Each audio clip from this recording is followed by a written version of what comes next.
Today we're going to be discussing the free website AccessGenealogy. This is a website that you can access from home, anywhere you have internet, and it's just called accessgenealogy.com. It has a wide range of records, different resources, and one thing I really like about it is it provides a history of different types of records and what you're looking for. So before you just start researching and looking at records, it'll tell you what's there and what you should search for and what might not be there. So it offers numerous sources on a variety of topics and locations. You're able to search by the location in the United States. You can search for military records, African or Native American heritage, cemetery records, vital records, and DNA. There are multiple different ways to get to different topics, and each section will narrow down your search. So these are the main options at the very top, and I'm going to go through each of those.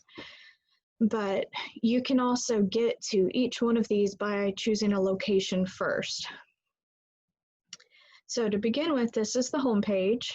So this is giving you an overview of the website. And it's usually always going to have the most recent updates on the home page.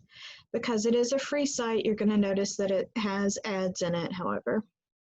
But right over here on the right side where it says US Genealogy, it has every state listed.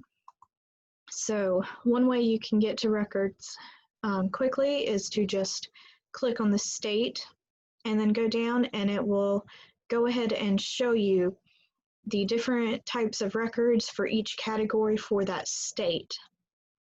But we'll come back to that in just a minute. Most of the categories, not all of them, but most of them will open up into a different tab as you're going. So do keep that in mind too. Not all of them, but several of those might.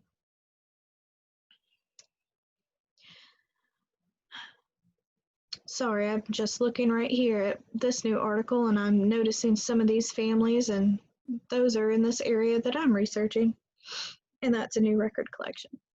So anyway, I'm going to pick the first one, which is African American or Black genealogy. This website actually has quite a bit of information, and I like how they organize it. So it begins by giving a basic overview, and it's actually excuse me, good how they divide it up, because you have to think about the fact that when you're doing research on websites and you're entering in names, dates, locations, even male, female, and things, a computer system is not going to recognize just by a name and that information what race the person is. And that can be very much, you need to distinguish that. So many people can have the exact same name and have different races. And for the purpose of genealogy, that is important. So otherwise you could be tracking a completely different family. So in this case, it does have things divided, but it also very much helps with researching further back for people who had ancestors who were slaves. They have several slave narratives available, which can provide a great deal of information. But it also gives a history going back to colonial days up until the emancipation. So as you see, I'm scrolling down, and African American genealogy records gives you the history, and then you can select a state. So I'm gonna pick Louisiana. So again, it'll give you a brief history. Sometimes it's a little bit more. And then every state will vary, but it will give you links to various locations, archives, different things like this, where you can find records for that state, for that category. So of course, US National Archives and things like that, that would be pertaining to almost every state. But then you have Louisiana State Archives, Amstead Research Center, Louisiana African American Garrados. this one is actually crossed out. Keep in mind that some of these that we're looking at, it could be due to the virus that is going on right now, that they are currently either closed, or due to the fact that they have been closed for a while, they could have had to shut down. So if you are going to research some of these, and they typically have staff that are working there, it might not be quite as easy, so you might have to call and make sure they are there. But anyway, so here are biographies, different ones, and a lot of these you can find books that you can read. Here are cemeteries. It's not going to have every cemetery available, but the ones that it typically has are sometimes family cemeteries or larger ones, and they are transcribed. So it's a little bit different than Find a Grave, like we saw last week. But these are actually transcribed records from cemeteries, which means there's usually a society or group or local people in that area who've gone through and indexed the cemetery. And that's very useful because some headstones are so difficult to read, or there might not even have been a marker for some. And so when you have locals who do those indexes, they might know more information. They might know that even though there is not a marker, someone was buried beside their spouse. So if they know who the spouse is, they know that someone was buried beside them and who they were. So that is very important for cemetery indexes. You can find census records. And if you notice, like right here, it has 1870 US federal census and it has little dollar signs beside it. That would mean that it is going to usually open up to Ancestry, where you would have to have a subscription. Not always the case, but it will tell you if one of these links does require a subscription. Do keep in mind that you can view every census record also on Family Search for free. So you don't necessarily have to go to Ancestry to see any of these census records. Again, court records. Some of these are on Ancestry and they are free collections. You don't have to have a subscription. So this is just going down a long list, and this is all for Louisiana. And then here, slaveholders and African Americans, 1860 to 70. So these would be different kind of parishes, counties that you could click on to find different things. But this is quite a long list of different resources. So again, before you jump into a state, you need to have a little bit of information and know who it is you're looking for, where they were, and what type of records you're trying to find. But having a history portion there will also help. I'm going to jump to cemetery records. Again, it's going to give, a little bit of a background, and on all of them it'll usually have the recent records that they have uploaded. This is another site where they're constantly updating it and adding new records all the time. So you see some of these are Texas that they've recently done. Yeah, several of those are Texas. So once you open up that, once again, you'll pick an area. Now for cemetery records, you have to think of how many cemeteries there are in the US. They do have probably at least over 700 to 800 cemeteries that are completely indexed. I'm just going to click on one to try to pull it up.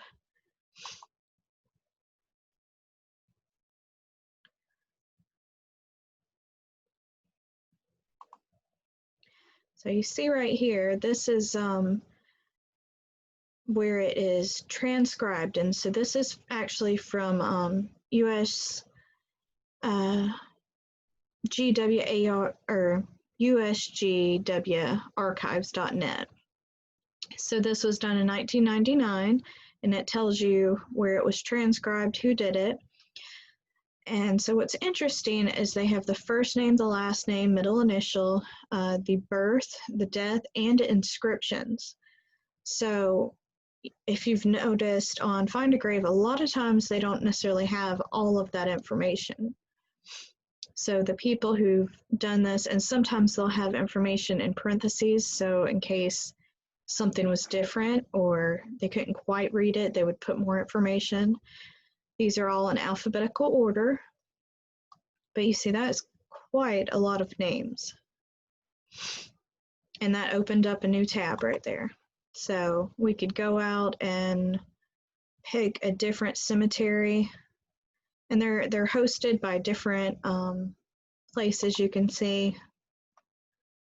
So these are different websites that you could go to click on and see, find the indexes in different places.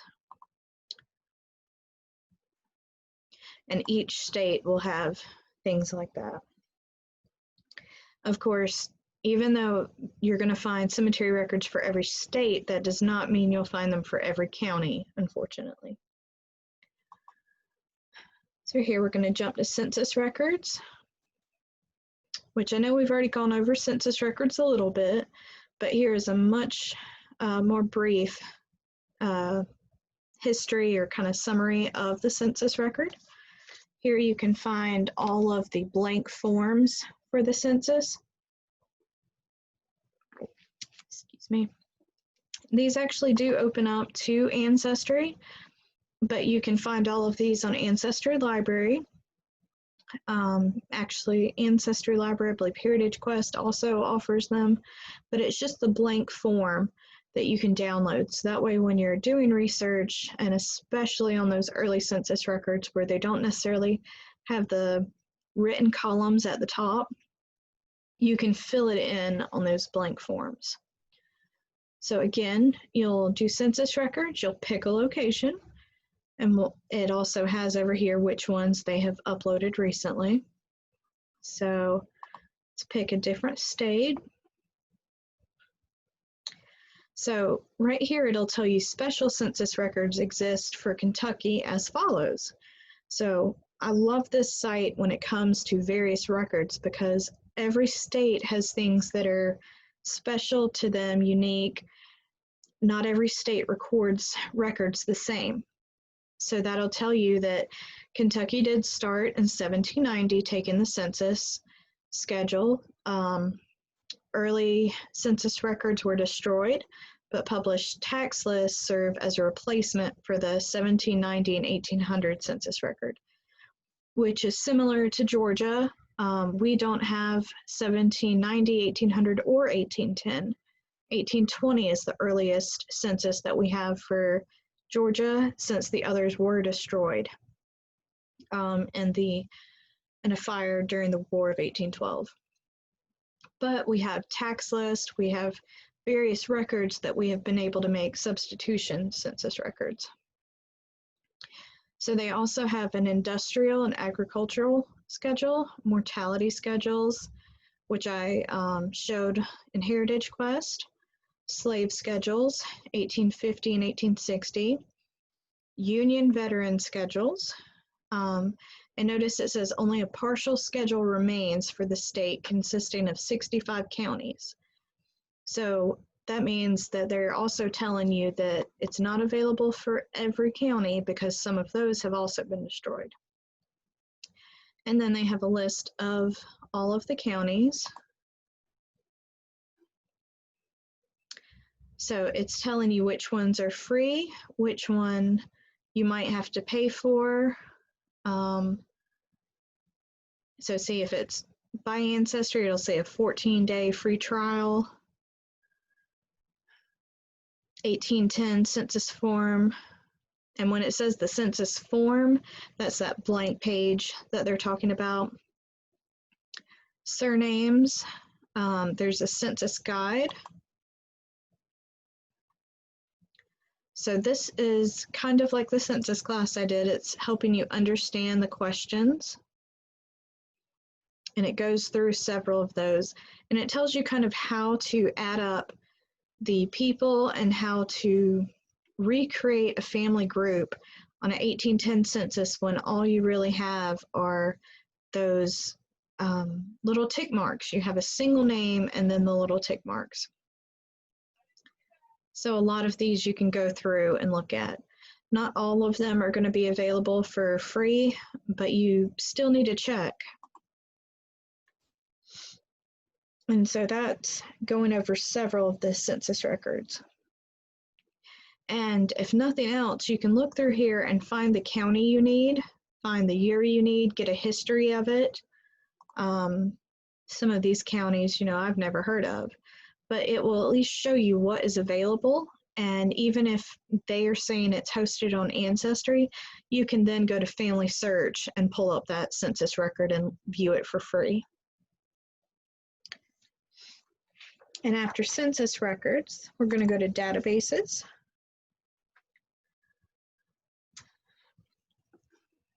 So this really has a lot of various records, websites, and a lot that have recently been added.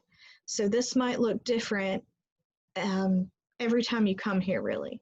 Last time, well, not the last time, but a few months ago when I was looking on here, they had actually added Georgia records. And so right now they have Alabama. So, and here's Indiana marriage records, Mississippi, Oregon, and then they have miscellaneous. So here's naturalization records, criminal records, free Native American databases. So you see it's all kind, 1880 Cherokee census. And you can just kind of scroll through to see the various types of databases that they have recently uploaded. And they'll give you a very good description of what is on that record. So free military databases. If you're looking for Revolutionary Pension Index, it'll tell you what's there. And then right here, you can type in information that you might have, and you can probably find information there.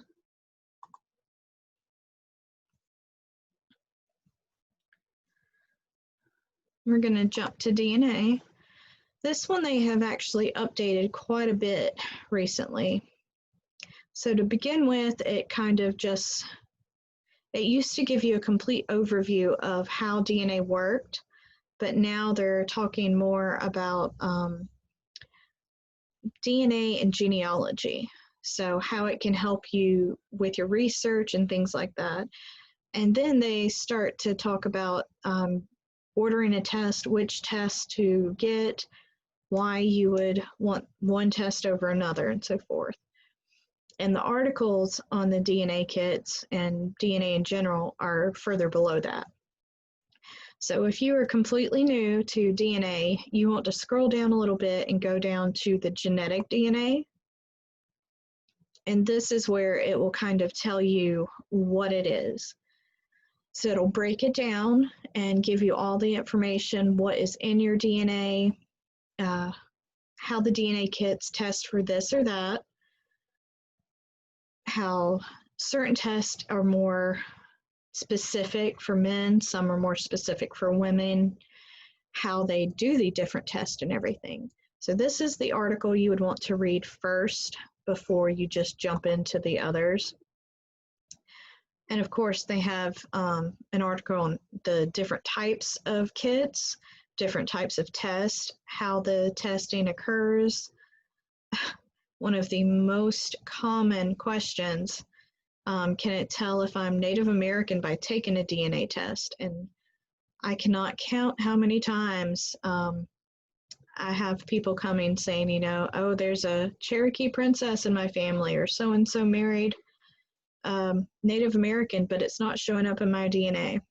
That is probably one of the #1 family folklore in everyone's family in the South, which is, it's almost 90% false. But even if they did, it's usually so far back that it does not show up in the DNA. So do keep that in mind and don't get your hopes up for that showing unless it was much more recent. But just because it was one person who married into your family does not mean that that DNA has been passed down to everyone.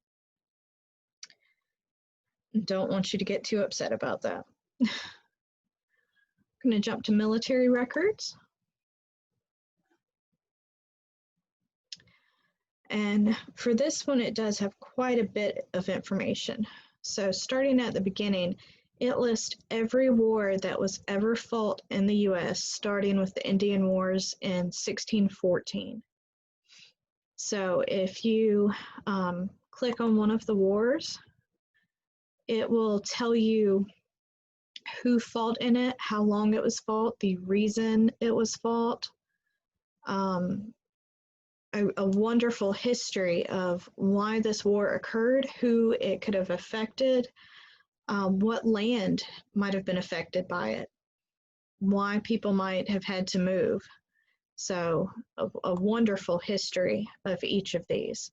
So King Philip's War, for example, it even shows maps of where individuals went. And again, these are part of the Indian Wars, so it's telling you with this very well-designed key showing you where they went, which direction they went, how they might have traveled and migrated and so forth, or even come back through. Excuse me. And all of these articles. So tons of information here.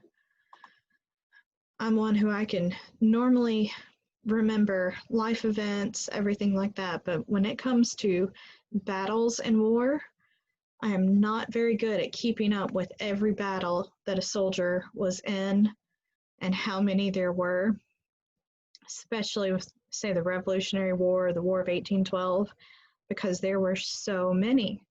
So this is a wonderful way. I believe I passed it. There we go. So, for example, a Revolutionary War, which I think everyone pretty much knows what caused that. But right here, digital documents on Fold 3, which that is a website that you need a subscription to. But then it's got pension applications by state, databases on Ancestry, which some of those, but then you've got biographies of soldiers in the Revolutionary War, records for the Revolutionary War. Notice these do not have the little $ beside them. So there's several of those. Military cemeteries, records by state, and then these are several of the projects that are either by the state or the country. And then they divide some up that are specific for various states. So Revolutionary War, there are quite a bit. They go all the way down, at least listing all of the wars. World War II is really the last war that you are able to find information on soldiers for. And the only real information you're going to find are like war draft cards, maybe a ship manifest, and if that individual died during service and maybe their body was being shipped. But as far as the Korean and Vietnam War, if you notice, it has casualty list right here. That means that those individuals passed, but you are not going to find draft cards, registrations, anything like that for the Korean War or the Vietnam War. And the reason for that is most of those men or even women, nurses who were a part of those two wars are still living. So that is one of those time-sensitive collection of records. They are not going to be released until much later. World War II, those records, most of the individuals listed on those are either quite elderly or many of them have passed away. They would have been typically in their late 70s or earlier, or excuse me, much later by now. But the Korean and Vietnam War, I can think off the top of my head of over 50 individuals that I know who were in one or the other war.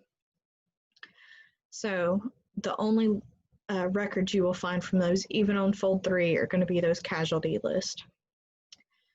And then it does have down here national military and state military cemeteries. So that would be things like Arlington Cemetery, Andersonville Cemetery here in Georgia, and various cemeteries like that. Now I'm going to go over to Native American.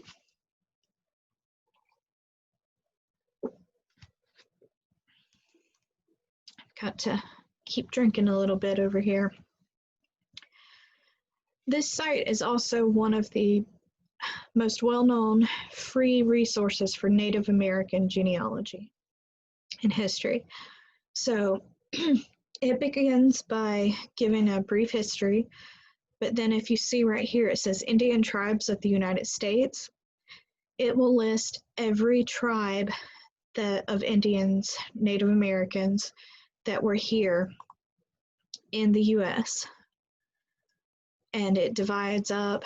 I mean, that is an absolute wonderful map showing you the different territories. And then as you go down, it shows every tribe. And of course you can pick the location first. You pick the location, then it will give you the different tribes. So let's see, I'm going to pick Florida. And so here it is telling you of all of the various Indian tribes that were there. And sometimes, just like the Creek Indians, the Creek Indian was a huge Indian nation. So it's telling you to see Alabama and all of these others, because several Indian tribes, if they got, depending on different battles, wars, if they became very small, they would integrate into another tribe. So some of these, instead of coming completely extinct, might just move into a different tribe. Some are also much more well-known than others, of course. But you can click on the various ones and it will tell you even more information. So sometimes they know what the name means, sometimes they don't. It'll tell you villages, where they are, where they used to be located, if they moved. And so this is quite a lot of information. I'm not even going to attempt to pronounce half of these because I do not want to offend anyone with my gibberish trying to say any of these. I can tell you that I have actually been to several of these sites. I was born in Southwest Georgia, and well, I was born in Tallahassee actually, but grew up in that area. So I have been to several of these original Indian settlements that were in, if I can remember, Northwest Florida. So that is just an entire list.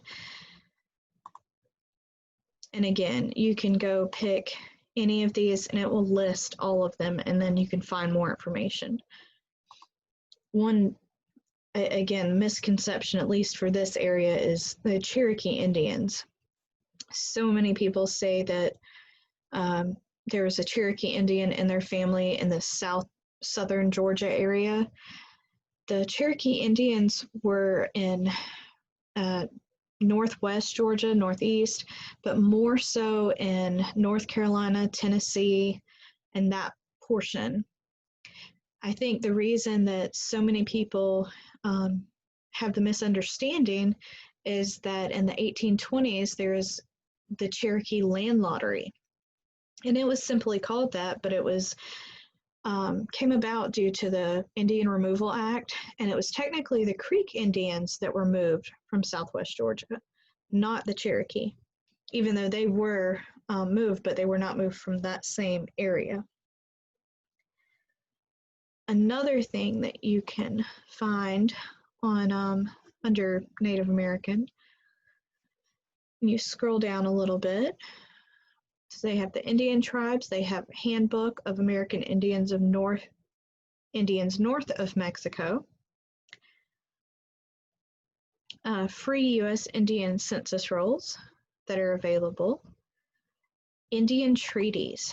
So this has a full list of the treaties that were signed between the U.S. and the Native Americans, and you can actually open these and read them. So here is a list of various ones, the different acts, Canadian treaties between different ones. So if you click on these, and again, most treaties are different areas, different locations, and there might have been amendments to it later.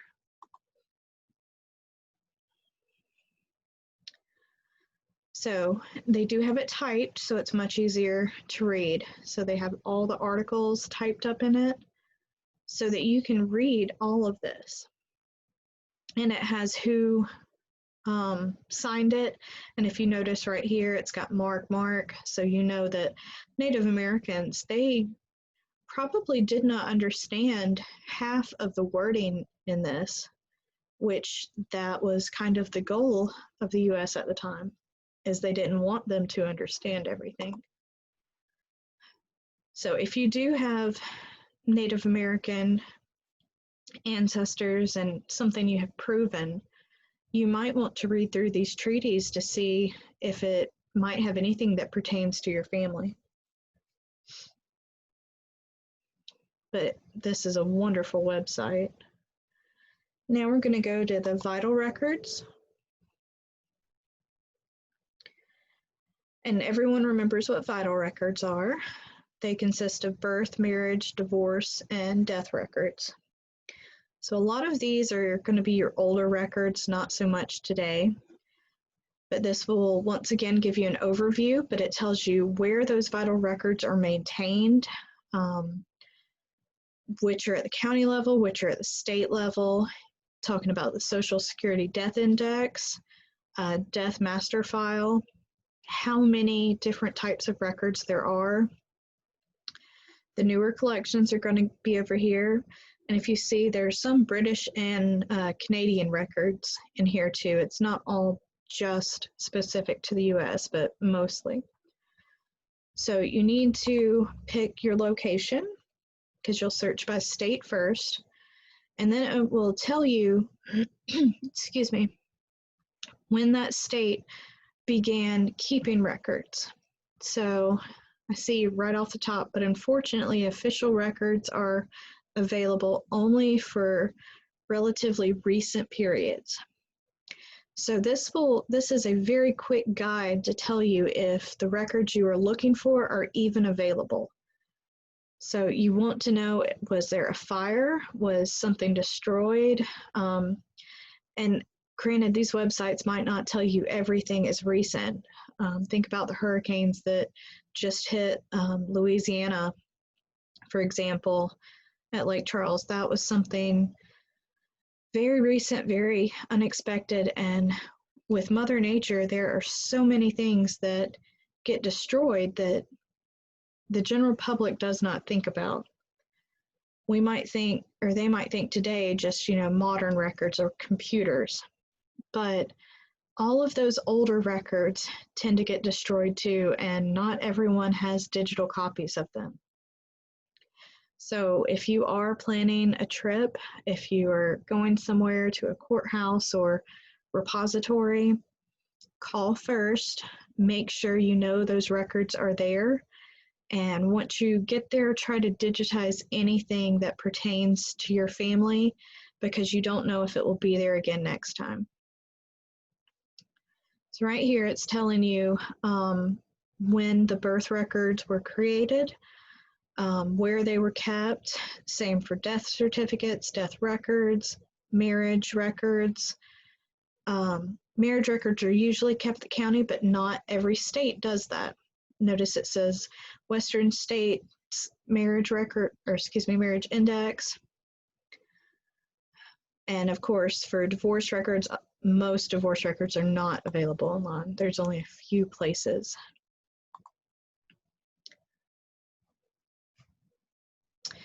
But they also will give you the location to check. Some of these it will say, you know, you have to pay for, but those are typically the most recent records, or if you're trying to get certified copies. It'll also open up the source, which is a guidebook to American genealogy, and that's one that it has most of this information for each state and department to obtain vital records.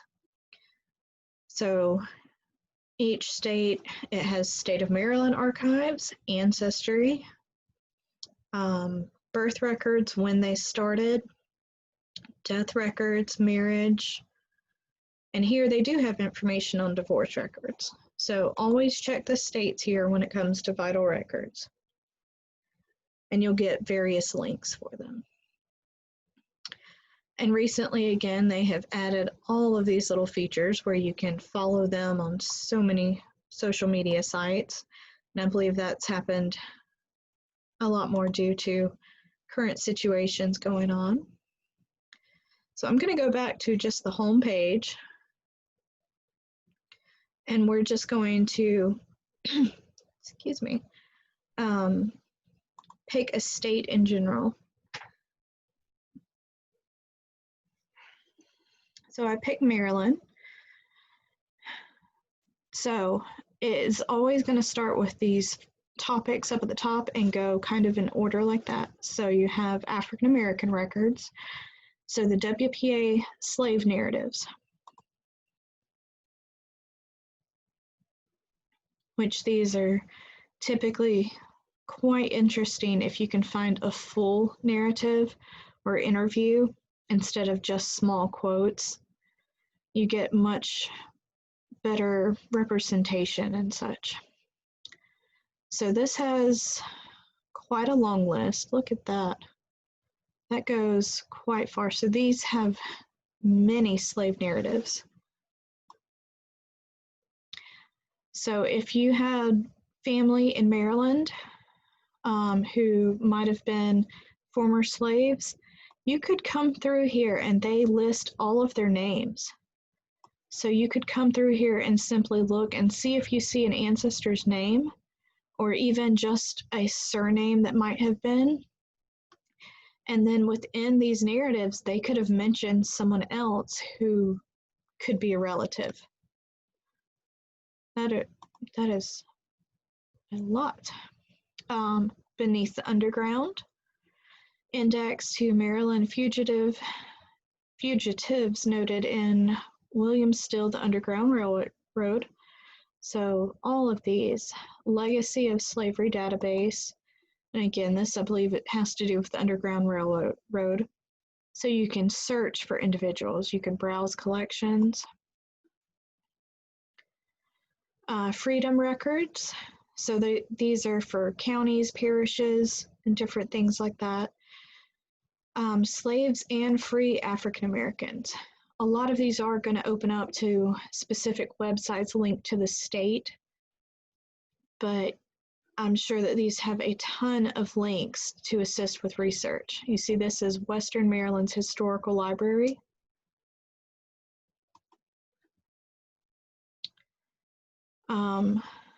Directory Baltimore. And then here's biographies, so bibliographical sketches. And then it moves down to cemetery records, census records, church records. Notice we haven't come across another state that had church records at the time. So here's marriage surname index in Maryland German church records. A lot of the older churches, you might have Lutheran, which were the Germans. Could also have Salzburgers, the Huguenots, Jewish, Puritans, various ones up in New England. Here you have court records, so an index to colonial probate records. And that's from 1634 to 1777. So this opens up to the archives of Maryland.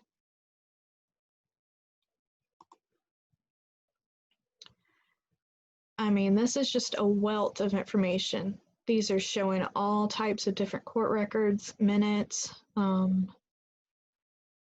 court proceedings, testamentary,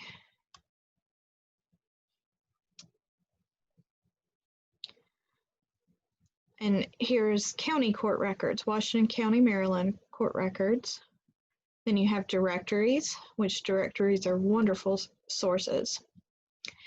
Here are actual genealogies, so it's early settlers of Maryland, which that can list an entire, probably hundreds and hundreds of people that were early settlers. That's a specific family, but even if you're looking at a small family history, you have to think it's also going to contain an allied family, because every marriage typically is going to be to someone of a different family. And most times they will mention who the spouse's parents were. And so that is adding more information from another family. So there's the GenWeb project that is going on. Maryland American History and Genealogy Project. Just a history in general, which there are several sites for. Immigration records or naturalization, passenger list, early settlers, more court records, military records, and a lot of these early New England states or coastal, they are going to have quite a few early records. Indian tribes, newspaper records, lots of newspapers. Just want to kind of see what's available. So here you can search, and then perhaps some of the earlier ones, it's the same website, but you can search for different things in there. That's a very long list. Obituary collections, tax records, and remember, tax records can assist as a substitute for census records. And then you have vital records. So you always, if you just don't know where to begin, what exactly you're looking for, just begin with the state. Just look at the state that you want to search, which again will be on the homepage right there, and see what all is available for that state. You might be surprised how much you can come across. I've been able to find things just because it linked to a website that I did not know existed, and I was able to find records for family that I thought I had searched everywhere and would never, I thought the record didn't exist. So give this website a try when you have some time, and please post in the comments on YouTube, or you can email me. Let me know if you have any questions. Thank you.